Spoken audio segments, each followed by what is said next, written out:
You know, before I get started, number one is that we obviously live in a society, a social network, and everybody want everything instant. And there's some erroneous statements made today about Jalen Barford, and as someone told me, it's just like the toothpaste in the tube. You get it out there, then it goes out and just spreads. You get the toothpaste out the tube and it just spreads. And but obviously there's some erroneous reporting on Jalen Barford, and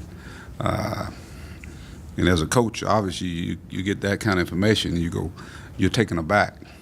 But that's the society we live in. But needless to say, we're getting this team ready to go and play in the PK80.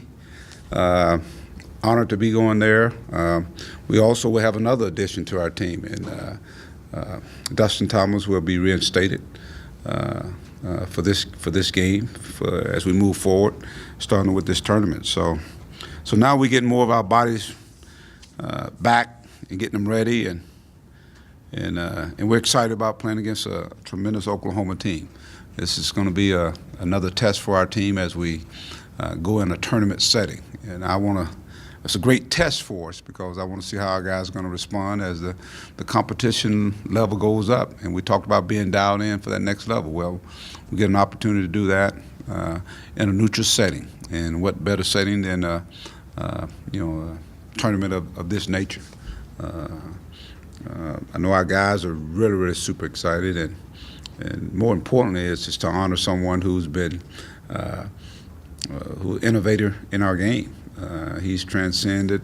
Obviously, when you talk about the shoe gear, the outfits that these guys are going to be wearing. I mean, when you think about Nike and Phil Knight, what the impact he had on the basketball world has been unbelievable. Not only just basketball, but all sports. And so an opportunity for us, being a Nike school, to go up and show our appreciation for him and play in one of the greatest tournaments I think they put together. A great field this time of the year. This is right at Thanksgiving. So we're looking forward to headed to Portland, leave out tomorrow. We'll practice here today and leave out tomorrow, and we'll go get at it. You guys want to raise your hand? We'll get a mic to you. Start with your thoughts. Mike, how's Dustin been in practice? What role do you anticipate him playing? Because he hadn't even played in the exhibition games. Well, we've played 2 exhibition games and 3 games, and the only way he can try to stay fine-tuned is through practice and going after these guys. And he's had a lot of energy, I know that, in practice, and he's had some pretty good practices. But I think the beauty of our basketball team is it's kind of allowed some of our young guys to get their footings a lot quicker. And we're seeing Gabe get out there and really perform well. You're seeing Daniel impact our basketball team. You're seeing Darius Hall have an opportunity to get out there. So, and you're seeing Adriel Bailey. You take away I think the first game. After that, Adriel has been, I think the exhibition game, Adriel has been, he's been unbelievable. He's been getting us probably 8 and 6 rebounds a game, just having a tremendous impact on the game. So I think it makes us a little deeper. And so he's got to work. He don't just come right in and just jump right in there. He's got to work and earn his keeps.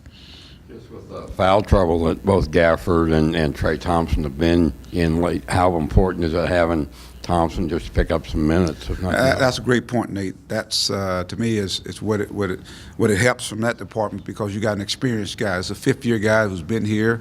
His games are kind of they're going down. He started out with 31. Now he has 28 games. He missed out on 3. So hopefully we'll get a guy out there with experience, somebody that's hungry.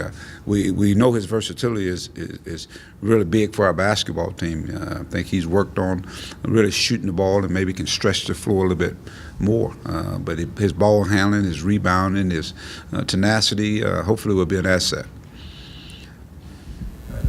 Yeah, Mike, especially with you might be playing, I guess you are playing 3 games in 4 days. How important is it to get another body back, whether it's Dustin or whoever it is? I really feel it's big. Expand the roster. Yeah, I think it's big, and our teams are built for tournaments, and the only thing Dustin hadn't had a chance to play early on. But when you look at the other guys, and I look at times in the last game and the last 2 games, I'm looking out there. We got 3 freshmen, a sophomore, and then you might have a senior guard out there with them. And those guys were not missing a beat. And so to me, as we go up in this setting here, there are going to be times you're going to see that kind of lineup out there. Can they go out there and maintain or take us to another level in their play? But we know depth is so critical, especially how we want to play. We want to get up and down the floor, and we want to attack offensively. We want to attack defensively. You extend a lot of energy. And so, and you go from one day, we play on Thursday, then you play on Friday, got a day in between where you're off, and then you come back Sunday. So that's a lot of basketball crammed into some days. But we started the season off on a Friday, Sunday. By the way, Bob, we did. Just building off of that, as far as the tournament, Coach, you look at it, it's like that. It's 2 games in 3 days down the road. So do you approach this tournament coming up this weekend kind of like the NCAA tournament, or it's a totally different approach to it? That's a tournament. It's a big-time tournament. I mean, if you look at the teams that are in there, it has the makings of every team you're going to play is going to be really, really good. And the first game is the most important game. The only difference is you're going to get 3 games there, whereas the NCAA is survive and advance. So, but our mindset is going to be, hey, the first game is the most important game. So Oklahoma is the only team that's on our mind right now, and we want to go up and just get better. I think get better from the games we played here. We've had a chance to play here. The teams we played, Sanford, Bucknell, and then, of course, a Fresno team that I thought was different than those teams, very physical team. And so hopefully it's preparing us as we continue to go through the non-conference schedule. Do you manage minutes differently because you're playing on back-to-back days? Well, we'll see how it goes. I think that's what we've done in the last couple of games. We've actually given guys breathers so they can actually get some rest. And having a guy like Dustin Thomas come in, he can play. He can play this on the perimeter. He can play inside as well. So it allows us now to spread some more minutes around.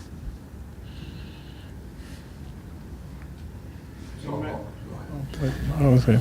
That's Trey Young, I guess he was a 5-star McDonald's All-American guy. I think he's averaging like 11 and a half assists, 18 points. What kind of player is he? Is he a guy you saw play a lot, or how's he look on film? Oh, yeah. I tried to recruit him a little bit. Yeah, he's an outstanding player. Great vision, handling the basketball. He has the range of Daryl Macon, can put it on the floor, just real crafty with the ball, just real heady.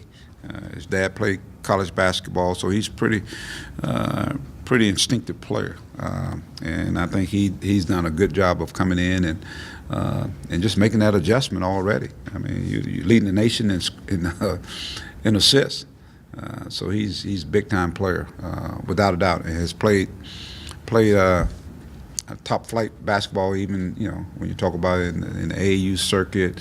I mean, he's played against some of the best, and he's proven that he's one of the better guards in the country. But they got more than just him. The James kid can score. They got 5 guys in double figures. They're averaging 106 points a game. So they can shoot the basketball. And that's one of the things we've got to make sure we do a good job of number one, pushing them off the line and keeping them off the boards as well. What kind of tempo do they want to play against? And I guess you've gone against Lon Kruger several times in the past, haven't you? He's at Florida and some other places. Yeah, we played them, and then with this team here, I think they're playing more up tempo. I think they run mostly, especially on rebounding. They get the ball down the floor. Their bigs really run down the floor. They're moving the basketball, and they got a lot of versatile parts. The Latin kid seemed like he's been there forever. I think he was on their Final Four team when they went to the Final Four. So it's a team that, again, they've got a lot of new pieces, but those pieces are really, really, really good. The Manic kid, 6'9", I think 6'8", 6'9". I mean, really can shoot the basketball. So again, it's Kruger's team. They like to get up and down the floor. Maybe not at the pace we want to, but I think they like to score points. Yeah, Mike, I mean, this is obviously a big stage, it's ESPN and all that stuff. I mean, you guys have played well, but it's been at home. How anxious are you to see how your team does on a neutral side against, some comparable type teams? I think it's that next step. Just get them out of here and, where it's going to be a neutral site, very much what takes place in postseason. So I want to see how our guys are going to respond. We've had some guys that have been through it, but let's say a guy like Daniel, he hadn't played in that. that setting. Darius Hall, Gabe, they hadn't been in that setting, so it'd be interesting to see. Even when you talk about CJ for the most part, Adriel, I thought he played in that North Carolina game, but CJ hadn't played the amount of minutes that you say, okay, he's had a taste of it. So I'm anxious to see even our older guys, see how they respond. It's going to be a great opportunity, but I think it's going to be a great challenge too.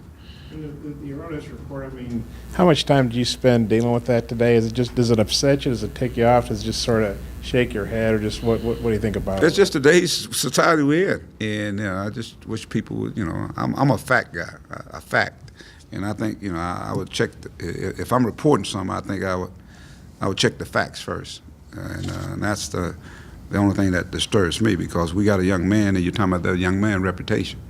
It's something like, when you put it out there, you can't bring it back. I'm sure you guys, when you do journalism classes, and that's something you guys talk about. I think that's so important. You do it with integrity. You do it the right way, because that's a kid's life, and that's the only thing that bothers me about it.